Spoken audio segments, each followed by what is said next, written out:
Pathos was the same as Jupiter in layout, except the board was dark blue rather than green.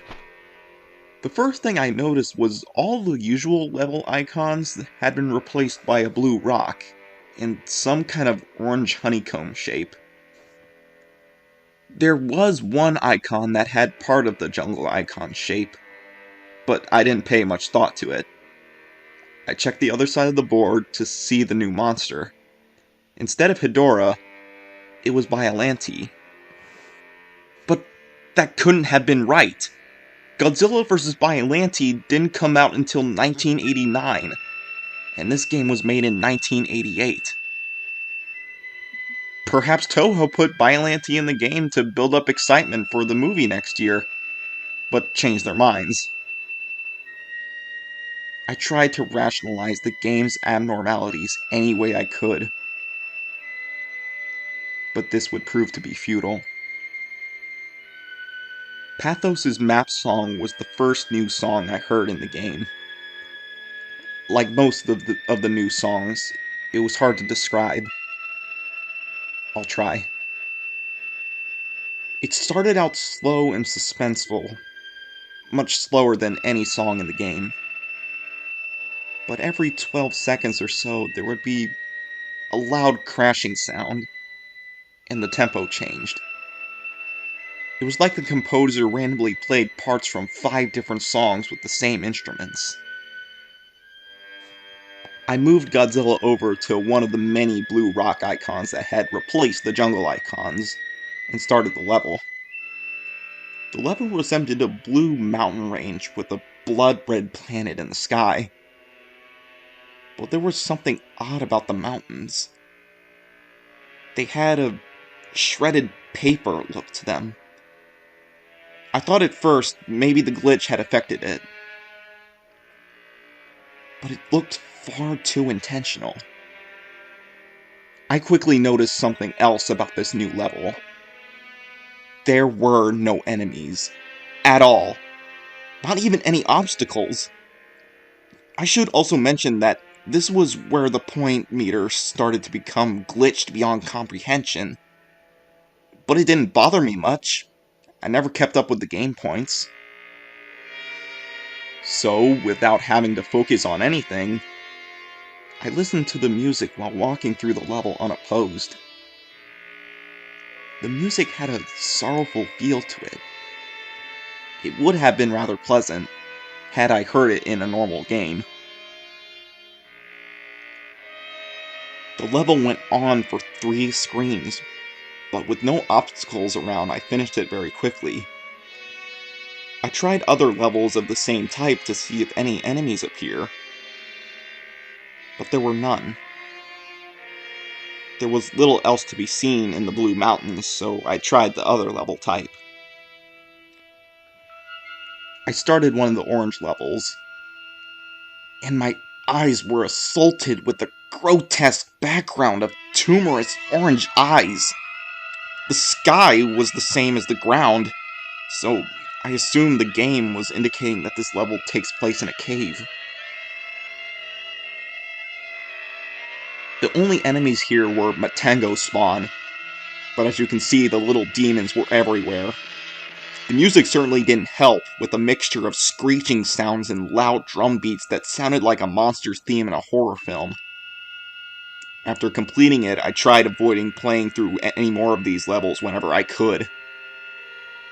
The map was short, so it was only a few minutes before I headed towards a rematch with Godzilla and Mothra. But this time, their sprites and attack patterns were vastly different. I fought Mothra first. Mothra's replacement was a flying machine with a slight resemblance to a Pascagoula alien. It was a bit like fighting Mothra, only it moved with a lot more grace. It attacked by spinning its front tentacles like a corkscrew, and it still had an eye beam, except now it fired from the drill. This lanky apparition had replaced Godzilla, and the new beast was more of a challenge. It would run and jump at a fast pace, constantly swinging its arms around, making it hard to get close. And of course, it tried to pin me in the corner with as much annoying resolve as ever. I defeated it using a combination of tail whips and heat beam spamming. I defeated them and was going to fight Titanosaurus. But when I started the fight, Titanosaurus was nowhere to be seen. And the game simply went back to the map, with the Titanosaurus piece now missing. There was no one left to fight but Biollante, so I eagerly started the battle. I was quite surprised that Biollante started the fight in her rose form. She was immobile and used her tentacles to keep me away from the main body, which took the most damage. As expected, she turned into her final form after taking enough damage. The sprite looked pretty dang good for 8-bit. The battle technique was the same, except now Biollante could move, albeit slower than any other monster. Being hit by the tentacles did more damage now, and Biollante could do an acid spit. Not much more difficult to beat than Titanosaurus. It still only took 2 rounds. But when Biollante was gone, the music had stopped. And there was a new icon replacing the bass. This icon wasn't there before I beat Biollante. It resembled a red tribal mask, and I had a feeling of dread when I saw it. But since it replaced the bass, it must be the only way to exit Pathos. I moved Godzilla to the square and started the level. It was a hellish-looking place, with no sky and a flickering fire in the background. The fire looked far more advanced than anything I've seen on the NES. There was music, in the form of a slow, steady drum sound resembling a heartbeat. All the text on the top of the screen and the life bar were gone. In their place was a single bit of text in the middle of the screen that said, "Run."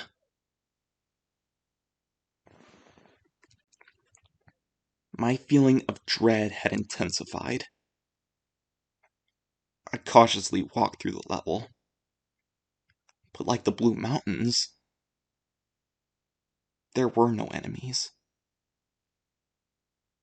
I paced around for a minute before thinking, run? From what? The first time, it hit me. I didn't even see it. I heard a noise outside my room and turned back to see if something fell. And when I looked back, Godzilla was dying. I figured it must have been a glitch, but I wasn't going to play through the game without Godzilla. So I restarted the game and went to the password screen. Have I ever mentioned how creepy the password screen music is? If you played the game, you know what I mean. It doesn't at all fit the mood of the game. It's more like something from a horror game. Maybe they made it like that so kids wouldn't cheat.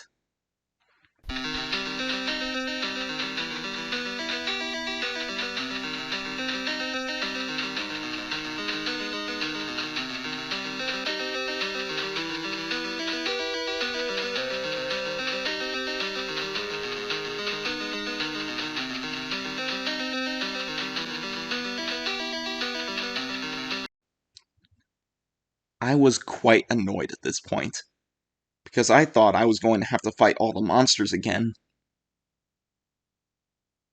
But that didn't happen.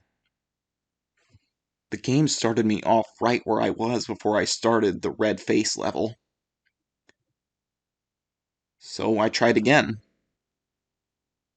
making sure to pay attention this time. That's when I heard a low bellowing sound.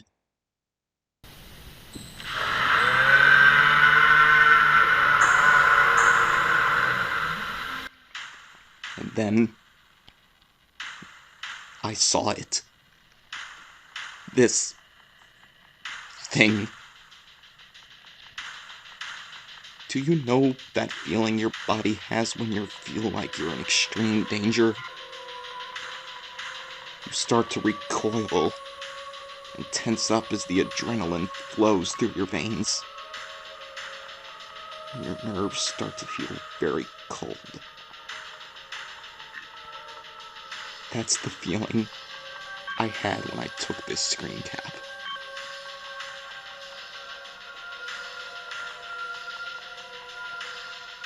I haven't seen all the Godzilla movies, but I'm pretty sure this was never in any of them. It had to be something the creators made up. But what kind of sick person would put this in a children's game? By sheer dumb luck, or perhaps the adrenaline boost, I managed to run fast enough to get away from it. It ran very fast. So much so that if you saw it, you were almost certainly going to die.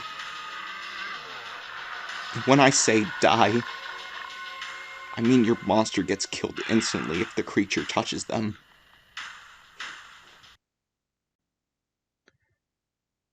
Once I had gone back to the map, I was so afraid that I was extremely tempted to just shut the game off and try to pretend this never happened. I couldn't believe what I had just seen. It couldn't have been real. And even if I wanted to continue, I still had to get Mothra through this chase level. But as I stayed inactive on the map screen for a few minutes, my fear was replaced by burning curiosity. What the hell had just happened? What was the rest of the game like? I only had to beat this level with Mothra and then it was on to the next world. But when I moved Mothra to the red face, the game registered it as me beating the level. I was quite relieved. I tried to prepare myself for the next world. Trance.